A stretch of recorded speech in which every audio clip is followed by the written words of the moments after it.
Today evening 7 p.m. the special meeting also going to conduct for you and us. అంత మాత్రమే కాదు ఈ సాయంకాలం 7 గంటలకి ప్రత్యేకమైన సువార్త కూడిక కూడా కలిగి ఉంటున్నాం.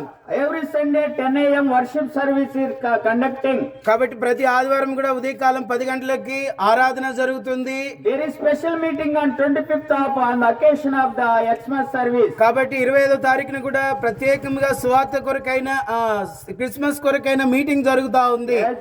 As we know, Merry Christmas, Happy Xmas. కాబట్టి ప్రభువైన యేసుక్రీస్తు నామమున మీకు అందరికి కూడా ఈ యొక్క క్రిస్మస్ యొక్క శుభాకాంక్షలు తెలియజేస్తా ఉంటున్నాం. On 31st night there will be watch night service at 9 p.m. కాబట్టి 31వ తారీఖున రాత్రికాల వేళ ఆ రాత్రి అంతా కూడా దేవుని యొక్క పాటలు సంతోషమైన గీతములు మీకు వినిపించబడతా ఉంటాయి. You can come and participate and take your promise card also. కాబట్టి సాయంకాలం వచ్చి ప్రభువైన యేసుక్రీస్తు వారు నీకు ఇచ్చిన వాగ్దానాన్ని కూడా నువ్వు పొందాలని కోరుతా ఉంటున్నాం. May God bless this word for our sake. కాబట్టి ప్రభువైన యేసుక్రీస్తు వారి కొన్ని మాటలు నీ కొరకే దీవించును గాక. We are going to pray, please follow us. కాబట్టి మేము ప్రార్థన చేస్తూ మమ్మల్ని అనుసరించవలసిందిగా కోరుచుంటున్నాం.